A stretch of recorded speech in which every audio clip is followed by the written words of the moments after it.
Welcome to my channel. Students, ಈ ದಿನ ನಾವು ಪರಿಸರ ಪಾಠ 5 ನಮಗೆ ಆಹಾರ ಬೇಕೇ ಈ ಪಾಠವನ್ನು ಡಿಸ್ಕಸ್ ಮಾಡೋಣ. ನೋಡಿ ಮಕ್ಕಳೇ, ನಮಗೆ ಆಹಾರ ಅನ್ನೋದು ಏನಕ್ಕೆ ಬೇಕು ಅಂತ ಹೇಳಿದರೆ, ನಾವು ಆಹಾರವನ್ನು ತಿನ್ನದೇ ಇದ್ದರೆ ನಮ್ಮ ಬಾಡಿಯಲ್ಲಿ ಶಕ್ತಿ ಅನ್ನೋದು ಇರೋದಿಲ್ಲ. ನಾವೇನಾಗೋಗ್ತೀವಿ, ಆಹಾರ ಇಲ್ದಲೇ ಇದ್ದರೆ ನಮಗೆ ಸುಸ್ತಾಗುತ್ತೆ ಅಲ್ವಾ. ಈ ರೀತಿ ನಾವು ಆಹಾರ ಇಲ್ದಲೇ ಇದ್ದರೆ ನಮಗೆ ಸುಸ್ತಾಗುತ್ತೆ. ಆದ್ದರಿಂದ ನಾವು ಊಟವನ್ನು ಮಾಡಬೇಕಾಗುತ್ತೆ. ಈ ಪಾಠದಲ್ಲಿ ಒಂದು ಹಾಡನ್ನು ಕೊಟ್ಟಿದ್ದಾರೆ, ಹಾಡಿ ನಲಿ ಅಂತ ಹೇಳಿ. ಬನ್ನಿ ಆ ಹಾಡನ್ನು ನೋಡೋಣ. ಬೆಳಿಗ್ಗೆಯಿಂದ ಊಟವಿಲ್ಲ ಸುಸ್ತೋ ಸುಸ್ತು, ಊಟ ಆದ ಮೇಲೆ ನಾನು ಮಸ್ತೋ ಮಸ್ತು. ಅಕ್ಕಿ ಬೇಳೆ ಕಾಳಿನಿಂದ ಬರುವುದು ಶಕ್ತಿ, ಹಣ್ಣು ಕಾಯಿ ತಿಂದರೇನೆ ಬರುವುದು ಯುಕ್ತಿ. ಹಾಲು ಮೊಸರು ಬೆಣ್ಣೆ ತಿಂದು ಗಟ್ಟಿ ಗಟ್ಟಿ, ದಷ್ಟಪುಷ್ಟವಾಗಿ ದೇಹ ಜಟ್ಟಿ ಜಟ್ಟಿ. ನೋಡಿ, ಇಲ್ಲಿ ಏನು ಹೇಳ್ತಿದ್ದಾರೆ ಅಂದರೆ, ಬೆಳಿಗ್ಗೆಯಿಂದ ಊಟವಿಲ್ಲ ಸುಸ್ತು ಸುಸ್ತು. ಬೆಳಿಗ್ಗೆಯಿಂದ ನಾವು ಊಟ ಮಾಡದೇ ಇದ್ದರೆ ಏನಾಗುತ್ತೆ, ನಮಗೆ ತುಂಬ ಸುಸ್ತು ಆಯಾಸ ಅನ್ನೋದು ಆಗುತ್ತೆ. ನಾವೇನಾಗ್ತೀವಿ, ವೀಕ್ ಆಗ್ತೀವಿ ಅಲ್ವಾ. ಯಾವುದೇ ಕೆಲಸವನ್ನು ಮಾಡೋದಕ್ಕೆ ಆಗೋದಿಲ್ಲ ನಮ್ಮ ಕೈಯಲ್ಲಿ. ಆದ್ದರಿಂದ ಇಲ್ಲೇನು ಹೇಳ್ತಿದ್ದಾರೆ, ಬೆಳಿಗ್ಗೆಯಿಂದ ಊಟ ಮಾಡಿಲ್ಲ, ಆದ್ದರಿಂದ ನನಗೆ ಸುಸ್ತಾಗ್ತಿದೆ ಅಂತ ಹೇಳ್ತಿದ್ದಾರೆ. ನಂತರ ಊಟ ಆದ ಮೇಲೆ ನಾನು ಮಸ್ತು. ಊಟ ಆದಮೇಲೆ ಏನಾಗುತ್ತೆ, ನಮಗೆ ಸ್ವಲ್ಪ ಶಕ್ತಿ ಅನ್ನೋದು ಬರುತ್ತೆ. ಆಗ ನಾವು ಏನಾದರೂ ಕೆಲಸ ಮಾಡಬಹುದು, ಯಾವುದಾದ್ರೂ ನಾವು ಯಾವ ವರ್ಕ್ ಆದರೂ ಬೇಕಾದರೆ ಮಾಡ್ಕೋಬೋದು. ಅದೇ ಊಟ ಇಲ್ದಲೇ ನಾವು ಹಾಗೆ ಇದ್ದರೆ ಏನಾಗುತ್ತೆ, ಬೆಳಿಗ್ಗೆಯಿಂದ ಉಪವಾಸ ಇದ್ದರೆ ನಾವು ಯಾವುದೇ ಕೆಲಸವನ್ನು ಮಾಡೋದಕ್ಕೆ ನಮಗೆ ಆಸಕ್ತಿ ಅನ್ನೋದು ಇರೋದಿಲ್ಲ, ನಮಗೆ ಸುಸ್ತು ಅನ್ನೋದು ಆಗ್ತಾ ಇರುತ್ತೆ ಅಲ್ವಾ. ನೆಕ್ಸ್ಟ್ ನೋಡಿ, ಅಕ್ಕಿ ಬೇಳೆ ಕಾಳಿನಿಂದ ಬರುವುದು ಶಕ್ತಿ. ನೋಡಿ, ಅಕ್ಕಿ ಬೇಳೆ ಕಾಳು ಇವುಗಳಿಂದ ಏನು ಬರುತ್ತೆ, ನಮಗೆ ಶಕ್ತಿ ಅನ್ನೋದು ಬರುತ್ತೆ ಅಲ್ವಾ. ಇವುಗಳಲ್ಲಿ ಏನಿರುತ್ತೆ, ಅಕ್ಕಿ ಬೇಳೆ ಕಾಳುಗಳಲ್ಲಿ ಸ್ಟಾರ್ಚ್ ಅನ್ನೋದು ಇರುತ್ತೆ, ನಂತರ ಪ್ರೋಟೀನ್ ಕೂಡ ಇರುತ್ತೆ. ಆದ್ದರಿಂದ ಕಾರ್ಬೋಹೈಡ್ರೇಟ್ಸ್ ಎಲ್ಲ ಇರುತ್ತೆ ಅಕ್ಕಿ ಬೇಳೆ ಕಾಳುಗಳಲ್ಲಿ. ಆದ್ದರಿಂದ ನಾವು ಅಕ್ಕಿ ಬೇಳೆ ಕಾಳುಗಳನ್ನು ತಿನ್ನೋದ್ರಿಂದ ನಮಗೆ ಏನು ಬರುತ್ತೆ ಅಂದರೆ, ನಮ್ಮ ಬಾಡಿಗೆ ಶಕ್ತಿ ಅನ್ನೋದು ನಮ್ಮ ದೇಹಕ್ಕೆ ಬರುತ್ತದೆ. ಹಣ್ಣು ಕಾಯಿ ತಿಂದರೇನೆ ಬರುವುದು ಯುಕ್ತಿ. ಇನ್ನು ಹಣ್ಣು ಕಾಯಿ ತಿನ್ನೋದ್ರಿಂದ ಏನು ಬರುತ್ತೆ ಅಂದರೆ, ಅದರಲ್ಲಿ ವೈಟಮಿನ್ಸ್ ಮತ್ತು ಮಿನರಲ್ಸ್ಗಳು ಇರುತ್ತೆ. ಅವುಗಳನ್ನು ತಿನ್ನೋದ್ರಿಂದ ಏನಾಗುತ್ತೆ ಅಂದರೆ, ನಮ್ಮ ಮೆಂಟಲ್ ಪವರ್ ಅನ್ನೋದು ಜಾಸ್ತಿ ಆಗುತ್ತೆ, ನಮಗೆ ಬ್ರೈನಿಗೆ ಶಕ್ತಿ ಅನ್ನೋದು ಬರುತ್ತೆ ಅಂತ ಹೇಳ್ತಿದ್ದಾರೆ. ನೆಕ್ಸ್ಟ್ ನೋಡಿ, ಹಾಲು ಮೊಸರು ಬೆಣ್ಣೆ ತಿಂದು ಗಟ್ಟಿ ಮುಟ್ಟಿ. ಇನ್ನು ಹಾಲಿನಲ್ಲಿ ಮೊಸರಿನಲ್ಲಿ ಎಲ್ಲ ಬೆಣ್ಣೆ ಇವುಗಳಲ್ಲಿ ಏನಿರುತ್ತೆ ಅಂದರೆ ಪ್ರೋಟೀನ್ ಇರುತ್ತೆ, ನಂತರ ಕ್ಯಾಲ್ಶಿಯಂ ಅನ್ನೋದು ಜಾಸ್ತಿ ಇರುತ್ತೆ. ಆದ್ದರಿಂದ ಅವುಗಳನ್ನು ತಿಂದಾಗ ಏನಾಗುತ್ತೆ ಅಂದರೆ, ನಮಗೆ ಕ್ಯಾಲ್ಶಿಯಂ ಅನ್ನೋದು ಸೇರಿದಾಗ ನಮ್ಮ ಬಾಡಿಯಲ್ಲಿ ಏನಾಗುತ್ತೆ ಅಂದರೆ ಶಕ್ತಿ ಅನ್ನೋದು, ನಮ್ಮ ಮೂಳೆಗಳು ಶಕ್ತಿ ಅನ್ನೋದು ಬರುತ್ತೆ.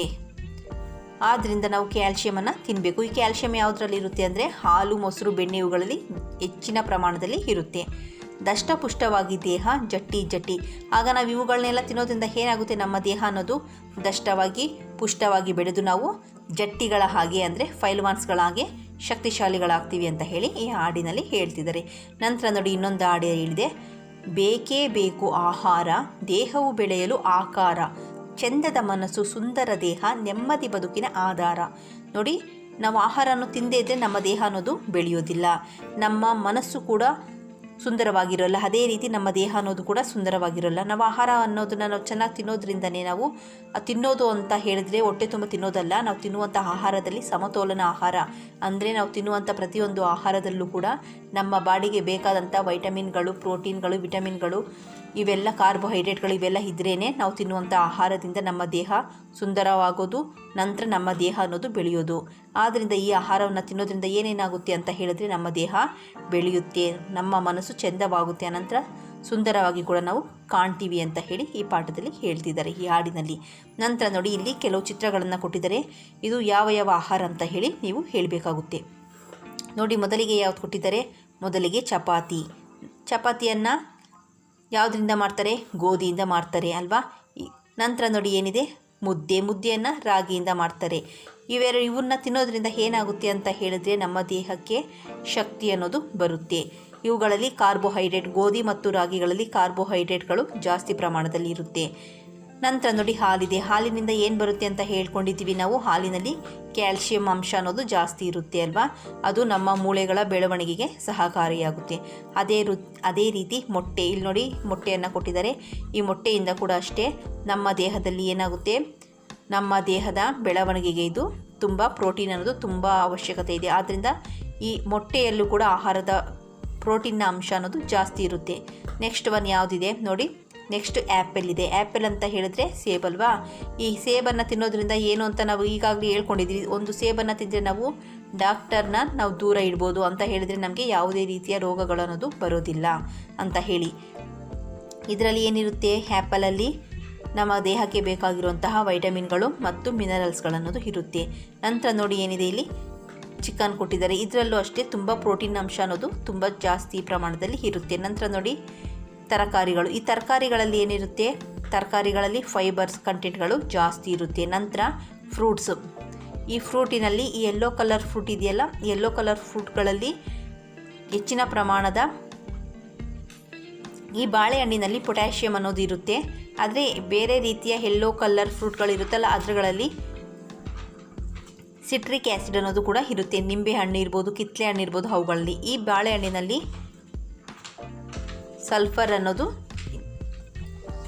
ಜಾಸ್ತಿ ಪ್ರಮಾಣದಲ್ಲಿ ಇರುತ್ತೆ. ಪೊಟ್ಯಾಷಿಯಂ ಸಲ್ಫರ್ಗಳು ಜಾಸ್ತಿ ಪ್ರಮಾಣದಲ್ಲಿ ಇರುತ್ತೆ. ಇವುಗಳನ್ನು ತಿನ್ನೋದ್ರಿಂದ ನಾವು ನಮ್ಮ ದೇಹದ ತೂಕ ಅನ್ನೋದು ಜಾಸ್ತಿ ಆಗುತ್ತೆ. ನಂತರ ನೋಡಿ ಕ್ಯಾರೆಟನ್ನು ತಿನ್ನೋದ್ರಿಂದ ನಮ್ಮ ದೇಹಕ್ಕೆ ಬೇಕಾಗಿರುವಂಥ ವಿಟಮಿನ್ ಎ ಅನ್ನೋದು ತುಂಬ ಹೆಚ್ಚಿನ ಪ್ರಮಾಣದಲ್ಲಿ ಸಿಗುತ್ತೆ. ಅದು ಕಣ್ಣಿಗೆ ತುಂಬ ಒಳ್ಳೆಯದು. ನಂತರ ನೋಡಿ ಇಲ್ಲಿ ನೋಡಿ ಚಿಕ್ಕ ಪಾಪುವಿಗೆ ಕೂಡ ಹಾಲನ್ನು ಕೊಡ್ತಿದ್ದಾರೆ ಅಲ್ವಾ. ನಂತರ ನೋಡಿ ಚಿಕ್ಕವನಿದ್ದಾಗ ನಾವು ಹಾಲನ್ನು ಕುಡಿತೀವಿ. ನಂತರ ಬೆಳೀತಾ ಬೆಳೀತಾ ಏನಾಗುತ್ತೆ, ನಾವು ಸ್ವತಂತ್ರವಾಗಿ ಆಹಾರವನ್ನು ತಿಂತೀವಿ. ಅದೇ ರೀತಿ ಪಕ್ಷಿಗಳು ಕೂಡ ಅಷ್ಟೇ. ಚಿಕ್ಕ ಪಕ್ಷಿಗಳಾಗಿದ್ದಾಗ ಅವುಗಳ ತಾಯಿಯ ಪಕ್ಷಿ ಅನ್ನೋದು ಏನು ಮಾಡುತ್ತೆ ಅಂದರೆ ಅವುಗಳಿಗೆ ಗುಟುಕನ್ನು ಕೊಟ್ಟು ಅವುಗಳನ್ನು ಸಾಕುತ್ತೆ. ನಂತರ ಅವು ಬೆಳೆದ ಮೇಲೆ ಸ್ವತಃ ಅವುಗಳ ಆಹಾರವನ್ನು ಅವೇ ತಿನ್ನುತ್ತೆ. ಇಲ್ಲೂ ಅಷ್ಟೇ ನೋಡಿ, ಇಲ್ಲಿ ಹಸು ಇದೆ.